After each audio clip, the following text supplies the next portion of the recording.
ହରିପୁର ନାମରେ ଏକ ଗାଁ ରହିଛି। ସେହି ଗାଁରେ ପାଖାପାଖି 2000ରୁ 3000 ଲୋକ ବସବାସ କରନ୍ତି। ସେହି ଗାଁର ଶେଷ ମୁଣ୍ଡରେ ଏକ ମଶାଣି ଅଛି। ଗାଁର କୌଣସି ଲୋକଙ୍କର ମୃତ୍ୟୁ ହେଲେ ଗାଁ ଲୋକ ତାକୁ ସେହି ମଶାଣିରେ ପୋଡ଼ନ୍ତି। ଏହାଛଡ଼ା ଗାଁର ଲୋକେମାନେ ଏହା ବି କହନ୍ତି ଯେ ଗାଁ ମଶାଣିରେ ଲୋକଙ୍କର ଆତ୍ମା ସେଠାରେ ଦେଖାଯାଏ। ସେଥିପାଇଁ ସେଠାରେ ରାତିରେ ସେବାଟେ ଯିବା ଆସିବା କେହି କରନ୍ତି ନାହିଁ। ଦିନରେ ବି ଲୋକ ସେହି ବାଟ ଦେଇ ଯିବାକୁ ଭୟ କରନ୍ତି। ମୁଁ ସେତେବେଳେ 10ମ ଶ୍ରେଣୀରେ ପଢ଼ୁଥିଲି। ମୁଁ ସିନା ସ୍କୁଲ ଗଲା ବେଳେ ଅନ୍ୟ ରାସ୍ତା ଦେଇ ଚାଲିଯାଏ, ଯେତେବେଳେ ମୁଁ ଟ୍ୟୁସନ ଯାଏ ମୁଁ ସେହି ଗାଁ ମଶାଣି ଦେଇ ଯିବାକୁ ପଡ଼ୁଥିଲା। କାହିଁକି ନା ଆମ ଟ୍ୟୁସନକୁ ସେହି ଗୋଟିଏ ବାଟ ଥିଲା ଆମ ଯିବା ଆସିବା କରିବାକୁ। ଏମିତି ଗୋଟିଏ ଦିନ ମୁଁ ଟ୍ୟୁସନରୁ ଫେରିଲା ବେଳକୁ ଟିକେ ବିଳମ୍ବ ହୋଇଗଲାଣି। କାହିଁକି ନା ସେଦିନ ମୋର ଟ୍ୟୁସନର ଝାଡ଼ୁ ମାରିବା ପାଳି ଥିଲା। ଆଉ ମୁଁ ଝାଡ଼ୁ ମାରି ଟ୍ୟୁସନରୁ ଫେରିଲା ବେଳକୁ ରାତି ପ୍ରାୟ 9ଟା ବାଜିଲାଣି। ମୁଁ ହାତରେ ଲଣ୍ଠନକୁ ଧରି ଚାଲି ଚାଲି ଆସୁଥାଏ। ଗାଁ ରାସ୍ତା ହୋଇଥିବାରୁ ଟିକିଏ ରାତ୍ରି ହେଲେ ଅନ୍ଧାର ଦେଖାଯାଏ। ଚାରିଆଡ଼ ଫୁଲ ଅନ୍ଧାର ଦେଖାଯାଉଥିଲା। ଛୋଟବେଳେ ଆଈ ମା କହୁଥିବା ସବୁ ଭୂତ କାହାଣୀ ମନେ ପଡ଼ୁଥିଲା। ଆଉ ମୋତେ ଟିକେ ଟିକେ ମଧ୍ୟ ଡର ବି ଲାଗୁଥାଏ। ଏମିତି କିଛି ବାଟ ଚାଲି ଚାଲି ଆସିବା ପରେ ଆମ ଗାଁ ରାସ୍ତା ମଶାଣି ପଡ଼ିଲା।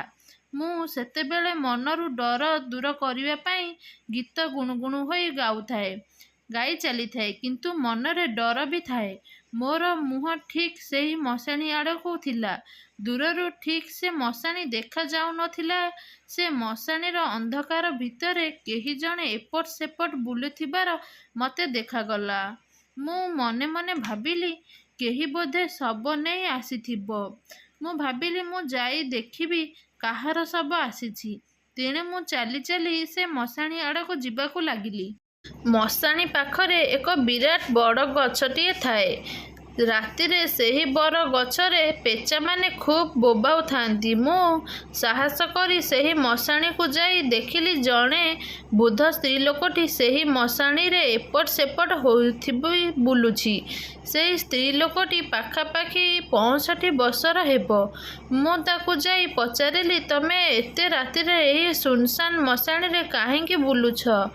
ମୋ କଥାର ସେ ବୁଢ଼ୀ କୌଣସି ଉତ୍ତର ଦେଲା ନାହିଁ। ସେ ଥଣ୍ଡାରେ ସେଠାରେ ଏପଟ ସେପଟ ହେଉଥିବ ବୋଲି ମୁଁ ଭାବିଲି। ମୁଁ ଯେତେବେଳେ ପୁଣି ପଚାରିଲି, ତମେ ଏତେ ରାତିରେ ଏଠାରେ କ'ଣ କରୁଛ? ସେ ବୁଢ଼ୀ ଲୋକଟି ଧୀରେ ଧୀରେ ତା'ର ମୁହଁକୁ ଉପରକୁ କରି ମୋ ଆଡ଼କୁ ଚାହିଁଲା। ଆଉ ମୁଁ ତା'ର ମୁହଁ ଦେଖି ପୂରା ଭୟରେ କାଠ ହୋଇଗଲି। ମୋତେ ଯେପରି ଲାଗିଲା କି ଆଉ ମୁଁ ଏ ଦୁନିଆରେ ନାହିଁ। ସେ ବୁଢ଼ୀ ଲୋକର ଆଖି ଗୁଡ଼ାକ ପୂରା କଳା ପଡ଼ିଯାଇଥିଲା। ଆଉ ତା'ର ଦାନ୍ତଗୁଡ଼ାକ ସବୁ ବାହାରକୁ ବାହାରି ଆସିଥିଲା।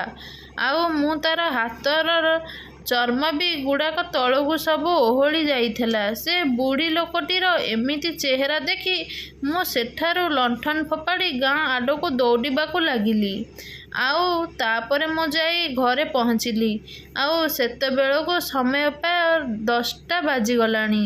ସେଦିନ ରାତିରେ ମୋତେ ଆଉ ଟିକେ ନିଦ ବି ହେଲାନି। ରାତିସାରା ଖାଲି ମୁଁ ସେ ବୁଢ଼ୀ ଲୋକଟିର କଥା ଭାବୁଥିଲି। ଚାହୁଁ ଚାହୁଁ ସକାଳ ହୋଇଗଲା। ସକାଳୁ ମୁଁ ଯେତେବେଳେ ବିଲ ଆଡ଼କୁ ଯାଉଥିଲି, ଗାଁର ଲୋକମାନଙ୍କର କଥା ମୋ କାନରେ ପଡ଼ିଲା ଯେ ଆଖପାଖରେ ଜଣେ ବୁଢ଼ୀ ଶୀତ ସହି ନପାରି କାଲି ସନ୍ଧ୍ୟାରେ ତା'ର ମୃତ୍ୟୁ ହୋଇଛି। ଆଉ ତାକୁ ନେଇ ସେହି ଗାଁ ମଶାଣିରେ ପୋଡ଼ିଛନ୍ତି। ସେ ସ୍ତ୍ରୀ ଲୋକଟି ଦେଖିବାକୁ କେମିତିକା ମୁଁ ପଚାରିଲି। ଜଣେ ଲୋକ ତା'ର ଫୋନରୁ ମୋବାଇଲ ସେ କାଢ଼ି ସେ ବୁଢ଼ୀ ଲୋକଟାର ଫଟୋ ଦେଖାଇଲା। ସେ ଫଟୋର ଦେଖି ମୁଁ ପୂରା ଆଶ୍ଚର୍ଯ୍ୟ ହୋଇଗଲି। କାହିଁକି ନା ସେ ବୁଢ଼ୀ ଆଉ କେହି ନଥିଲା। ମୁଁ କାଲି ରାତିରେ ଯାହାକୁ ଦେଖିଥିଲି ସେହି ବୁଢ଼ୀ ଥିଲା। ତାପରେ ମୁଁ କାହାକୁ କିଛି ନ କହି ମୁଁ ସେଠାରୁ ଚାଲିଗଲି। ଏ ଥିଲା ଆମ ଗାଁ ମଶାଣିର କିଛି କାହାଣୀ। ଆପଣମାନଙ୍କୁ ଏ କାହାଣୀଟି କିପରି ଲାଗିଲା ନିହାତି କମେଣ୍ଟ ମାଧ୍ୟମରେ ଜଣାଇବେ। ଭିଡ଼ିଓଟି ଭଲ ଲାଗିଥିଲେ ଚ୍ୟାନେଲକୁ ଲାଇକ୍ କରିବେ, ସେୟାର କରିବେ। ରହୁଛି, ନମସ୍କାର।